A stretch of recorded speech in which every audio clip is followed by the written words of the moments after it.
राजकारणात मिळवता येतं, पण मिळवलेलं टिकवता आलं पाहिजे. मग ते चारित्र्य असो, मिळालेला सन्मान असो किंवा सत्ता असो. हे म्हणण्याचं कारण म्हणजे राज्यात महानगरपालिका निवडणुकात चांगल्या जागा मिळूनही भारतीय राष्ट्रीय काँग्रेस पक्षाला जो काही तोटा सहन करावा लागलाय, मी त्याच्याबद्दल बोलते. आणि याचं ठळक उदाहरण द्यायचं झालं तर चंद्रपूर आणि भिवंडी, जिथं पक्षाकडं संख्याबळ असूनही ह्या नेतृत्वाला परिस्थिती हाताळण्यात अपयश आलं आणि सत्ता हाताशी येऊन काँग्रेस दूर राहिली. तोंडाशी आलेला घास हिरावला गेला, असं काहीसं या दोन्ही ठिकाणी घडलं. मग काँग्रेसचं नेमकं काय चुकतंय? चंद्रपूर आणि भिवंडीत काय असं घडलं? आणि हे राजकारण असंच राहिलं तर काँग्रेसचं पुढे काय होऊ शकतं? हे राजकारण कुठपर्यंत घेऊन जाणार आहे काँग्रेसला? राज्यात या सगळ्या गोष्टीमुळे काँग्रेसवर एवढी मोठी नामुष्की का अडवली? चला सविस्तर चर्चा करूयात. नमस्कार, मी संजना कट मध्ये आपलं स्वागत. थेट विषयाला सुरुवात करते.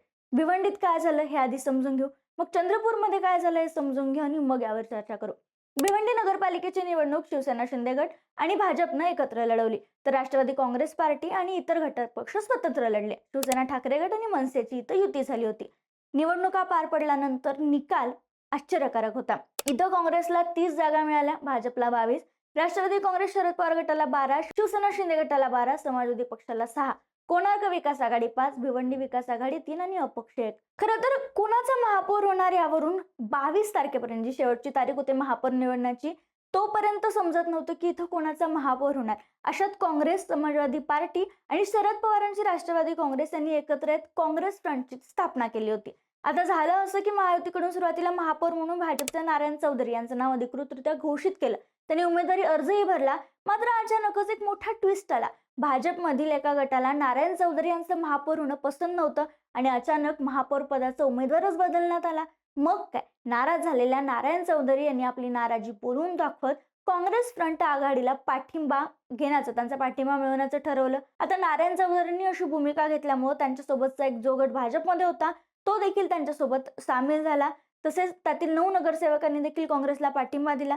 निवडणुका पार पडल्या आणि या निवडणुकीत नारायण चौधरी यांना 48 मतं मिळाली आणि नारायण चौधरी महापौर म्हणून निवडून आले. म्हणजे काँग्रेस फ्रंटची सत्ता आली असं म्हणलं तरी अधिकृतरित्या तिथं भाजपचाच महापौर बसलाय हे स्पष्ट आहे. आता बघा, भिवंडी महानगरपालिकेत सर्वाधिक नगरसेवक काँग्रेसचे आहेत आणि त्यातही मोठ्या प्रमाणावर मुस्लिम नगरसेवक निवडून आलेत. आणि अशा परिस्थितीत काँग्रेसनं भाजपच्या चिन्हावर निवडून आलेल्या नारायण चौधरी यांना महापौर पदासाठी पाठिंबा दिल्यानं राजकीय चर्चा रंगली.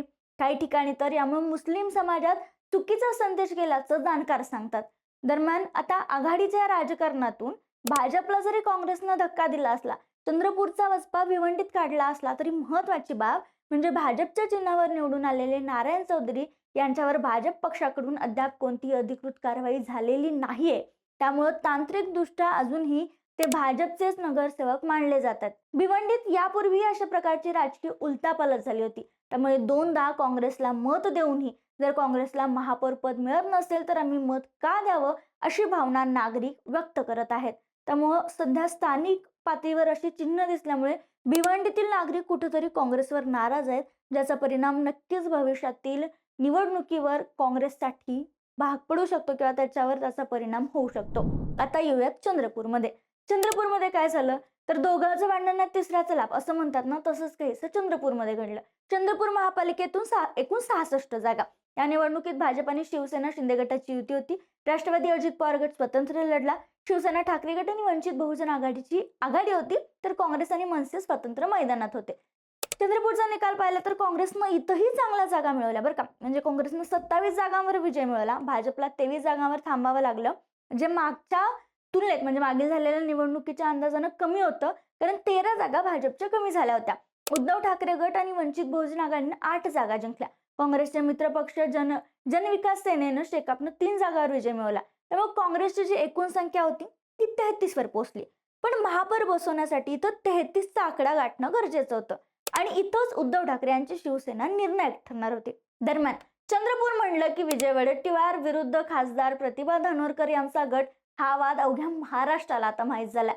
भाजपमध्येही असंच केस आहे. पण या झालं असं की काँग्रेसनं जवळजवळ संख्याबळ पूर्ण केलं होतं, पण महापौर कोणत्या गटाचा बसणार, वडेट्टीवार की धानोरकर, यावरूनच वाद सुरू झाले. मग हे वाद मिटवण्यासाठी दिल्ली पातळीवर चर्चा झाली. वाद संपले, अडीच वर्ष प्रत्येक गटाला मिळेल हा तोडगा निघाला. पण स्थानिक पातळीवर मात्र काँग्रेसला धक्का बसला. ठाकरे गटासोबत महापौर आणि उपमहापौर पदासाठी बोलणी झाली. ठाकरे गट काँग्रेसला पाठिंबा द्यायलाही तयार होता. मात्र काँग्रेसनं महापौर पद कोणत्याही वर्षी न देण्याचं सांगितलं, म्हणून ही युती फिसकटली असं ठाकरे गटाचे नेते सांगतात. आणि मग काय, भाजपनं उद्धव बाळासाहेब ठाकरे गटाला प्रस्ताव दिला, फॉर्म्युला ठरला आणि मग काय, स्थायी समिती अध्यक्षपदी ठाकरे गटाला देण्यात आलं, करार झाला आणि शिवसेना बाळासाहेब ठाकरे पक्षाच्या नगरसेवकांनी भाजपसोबत जाण्याचा निर्णय घेतला. भाजपला 32 नगरसेवकांचा पाठिंबा मिळाला आणि काँग्रेसला 31 नगरसेवकांचा. फक्त एका मतामुळे भाजपच्या संगीता खांडेकर या उमेदवार विजयी झाल्या आणि महापौर पदाची खुर्ची भाजपच्या वाट्याला गेली. म्हणजे फक्त तू की मी, तुझा गट की माझा गट या श्रेयवादाच्या लढाईवरून एकतर दिल्लीपर्यंत जाऊन येण्याचे जे कष्ट होते ते वाया गेले. ते झाल्यानंतरही शिवसेनेसोबत वाटाघाटीमध्ये महापौर पद देण्यास तयार नसलेल्या काँग्रेसला आता काहीच हातात न घेता विरोधी बाकावर बसायला लागले. म्हणजे कुठेतरी गटबाजीवरून ही नामुष्की चंद्रपूरमध्ये अख्खी सत्ता हातात असताना गमवावी लागली आहे काँग्रेसला. अंबरनाथमध्ये असंच काहीसं झालं. अंबरनाथमध्ये 12 नगरसेवक निवडून आले, मात्र योग्य निर्णय न झाल्यामुळं सगळ्या नगरसेवकांनी भाजपमध्ये प्रवेश केला. म्हणजेच काय, जसं मी सुरुवातीला म्हटलं तसं राजकारणात मिळवता येतं, पण ते टिकवता आलं पाहिजे. नगरपालिका निवडणुकीत ही काँग्रेस स्वतंत्र लढली. महाविकास आघाडीत सर्वाधिक जास्त जागा काँग्रेसलाच मिळाल्या होत्या, याबाबतही आपण व्हिडिओ केला. त्यानंतर महानगरपालिकेतही काँग्रेसला बऱ्यापैकी यश मिळालं, मात्र पक्ष नेतृत्वाचा अभाव, गटातटाचं राजकारण, नगरसेवक फुटणे, योग्य नेतृत्व नसणे, जे नेतृत्व आहे ते नगरसेवकांना कार्यकर्त्यांना मान्य नसणे, संवादाचा अभाव, कम्युनिकेशन गॅप या अशा अनेक कारणांमुळे काँग्रेसच्या हाती आलेली सत्ता निसटल्याचं चित्र दिसते. दोन्ही ठिकाणी जर काँग्रेसनं योग्य नियोजन केलं असतं, थोडंसं कॉम्प्रोमाइज केलं असतं, वाटाघाटी केल्या असता, तर या दोन्ही जागा आज काँग्रेसकडे असत्या असं राजकीय वर्तुळात बोललं जाते. आता पुढच्या भविष्याच्या निवडणुकांवर या गोष्टीचा परिणाम होणार हे स्पष्ट आहे. शिवाय आता राज्यसभेच्या निवडणूक आहेत, यामध्ये कोणाचा खासदार राज्यसभेत जाणार यावरून सुरू असलेल्या वादात काँग्रेस नेमकी कोणती भूमिका घेईल आणि पुढे येणाऱ्या ग्रामपंचायतीच्या निवडणुकीत काँग्रेसची भूमिका कशी असणार आहे, कारण ही निवडणूक देखील लोकांच्या मतांवर अवलंबून असते. तिथं कसं काय होईल यावरच पक्षाचं पुढचं राजकारण ठरणार आहे आणि ते कसं असणार आहे हे पाहणं महत्त्वाचं ठरतं. मात्र या सगळ्या प्रकरणामुळे कुठेतरी काँग्रेसवर नामुष्की ओढवली राज्यभरात हे स्पष्ट दिसते आणि या प्रकरणावर तुमचं मत काय आम्हाला कमेंटमध्ये कळवायला विसरू नका.